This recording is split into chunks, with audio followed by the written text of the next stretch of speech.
Você sabia que a maior transferência de riqueza da história já está ocorrendo? Mesmo com a bolsa subindo mais de 30 no ano, muitos investidores estão perdidos sem saber o que fazer daqui para frente, para 2026. E enquanto a maioria está olhando para notícias achando que o Brasil vai quebrar, um movimento silencioso e massivo está ocorrendo nesse exato momento. Nesse vídeo aqui eu não quero fazer previsões para o futuro e quero, isso sim, te mostrar o que aconteceu em 2025 no Brasil e no mundo, como as pessoas estão reagindo a isso e como agora a gente está tendo uma grande transferência de riqueza. É claro, como você pode fazer para se posicionar do lado certo dessa transferência de riqueza e preservar e multiplicar o teu patrimônio. Então, para entender para onde é que o dinheiro está indo, é essencial você entender um pouco do macro, a começar pela maior economia do planeta, a economia norte-americana. Recentemente, o mundo viveu um choque. Voltando um pouco no tempo, quando a gente entrou na pandemia em março de 2020, a inflação americana estava em cerca de 1,5% ao ano, ela estava ali bem controlada. Dali para frente, com toda a desorganização econômica que aconteceu nos Estados Unidos e em todos os países do mundo, a inflação disparou, né? Não só nos Estados Unidos, mas também na Europa e basicamente no mundo todo. Ela chegou a bater assustadores 6,2% ali em outubro de 2021 e não parou por aí. Em junho de 2022, a gente viu a maior inflação já registrada nos Estados Unidos em muito tempo, 9,1%, que é um patamar de inflação colossal para qualquer país do mundo. Agora, para os Estados Unidos, que estavam acostumados com uma inflação ali entre 1, 2, no máximo 3% ao ano, isso é um absurdo. E aqui cabe uma analogia que eu gosto de trazer para você entender um pouquinho mais essa dinâmica da inflação. Tá? Você tem que pensar que a inflação ela é um sintoma, o sintoma de uma doença que o médico que trata ela é o Banco Central. No caso da inflação norte-americana, é o Federal Reserve, que prescreve um remédio que é a taxa de juros. Quando a inflação está alta, é sinal de que essa doença está se espalhando ali para todo o corpo, então o médico vai ter que aumentar a dosagem desse remédio, vai ter que aumentar a taxa de juros. Só que tem um detalhe aqui, é que esse remédio ele tem vários efeitos colaterais, que são bem ruins, porém a pior coisa que existe é a doença em si, é a inflação. Bom, onde é que eu quero chegar, tá? Nos últimos 4 anos, os Estados Unidos teve que conviver com esse remédio amargo. Em fevereiro de 2022, 2 anos depois da pandemia, os juros estavam em 0,25 ao ano. Relativamente próximo ali da história mais recente norte-americana. Só que a partir dali, tudo começou a mudar. Em dezembro de 22, no período de 1 ano, os juros americanos já estavam em 4,5%. E isso aí foi só piorando.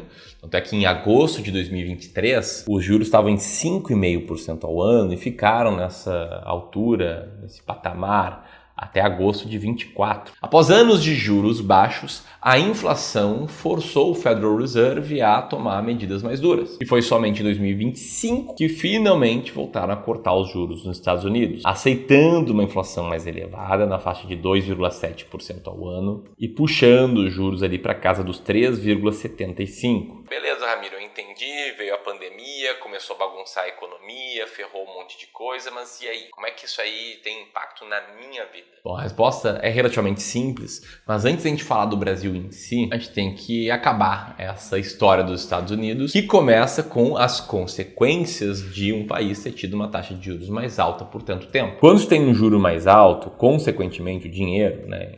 Empréstimos, financiamento, crédito em geral, fica mais caro e isso não ajuda quando a perspectiva para 2026 nos Estados Unidos não é de um alívio rápido. A Deloitte, por exemplo, no seu documento de previsão econômica dos Estados Unidos, projeta um índice de preço PCE, uma das formas de medir a inflação nos Estados Unidos, se mantendo em 3% em 2026, impulsionado pelas altas tarifas que encareceram os bens, além também de prever uma inflação acima da meta de 2% até o final de 2028. Interessante aqui anotar também como é que foi o comportamento da Bolsa de Valores norte-americana ao longo do ano de 2025. Quando a gente olha ali para a cotação do ETF IVV, que é o ETF que detém as 500 principais empresas ali do índice S&P 500, a gente observa que no começo do ano, com toda aquela incerteza gerada pelas tarifas do Trump, a Bolsa americana chegou a cair cerca de 15%, quase 16%. Mas de abril até aqui, do seu ponto mais baixo até esse final do ano, houve uma alta muito forte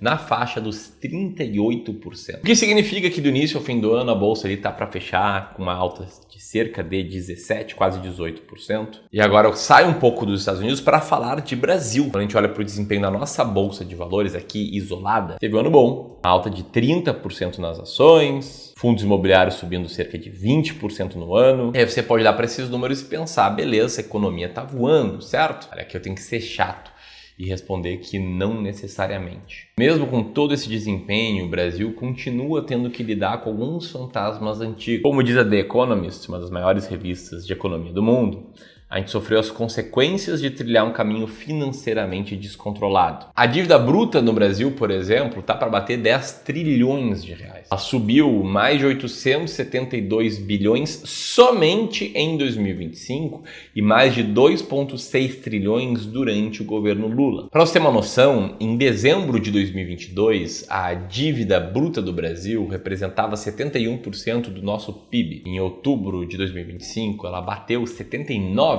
do PIB. Um aumento de mais de 7% nessa relação, intervalo de apenas 3 anos. Esse é o risco fiscal que, inclusive, ele é materializado de várias diferentes formas. A primeira é o aumento da percepção de risco geral, inclusive com o governo admitindo a possibilidade de falta de dinheiro em 2027 e com cortes já acontecendo em 2025 e 2026. Esse é o risco que a gente vê precificado, por exemplo, nos títulos públicos, com taxas superiores a 13%, batendo quase 14% ao ano, ou bem acima do patamar de inflação mais 7% ao ano. E por mais que essas taxas sejam excelentes para o investidor PFC, para você, quando vai montar a tua carteira, é bom ter taxas mais altas, seu dinheiro vai estar rendendo mais. O fato é que ela está mostrando o tamanho da percepção de risco que está sendo precificado no Brasil. O país que vai fechar o ano com a inflação acima de 4%, bem acima da meta de ser 3% no máximo, e que nos obriga a conviver com uma taxa Selic de 15% ao ano, com o nosso Banco Central avisando que, se necessário, ele vai manter essa taxa lá por mais tempo. Agora, com tudo isso que a gente falou, entra a transferência de riqueza, porque com todo esse contexto norte-americano, com todo esse contexto brasileiro, com toda a volatilidade que isso gera no mercado,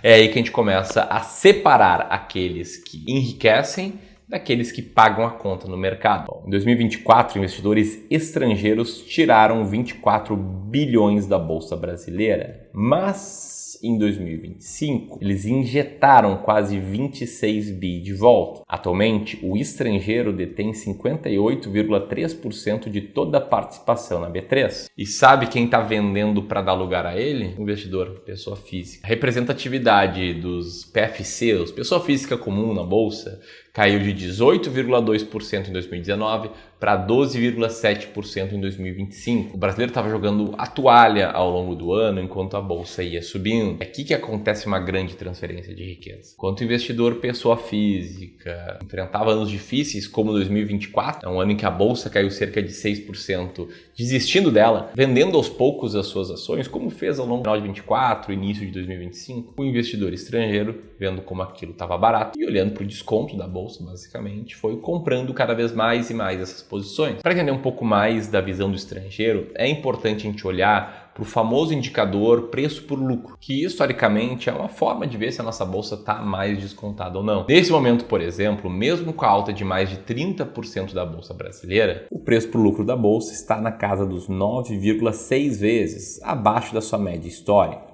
Aqui de acordo com o site Oceans 14. E o fato é que, na média, os investidores eles estão sempre querendo entrar naquilo que está bombando e vender aquilo que está caindo.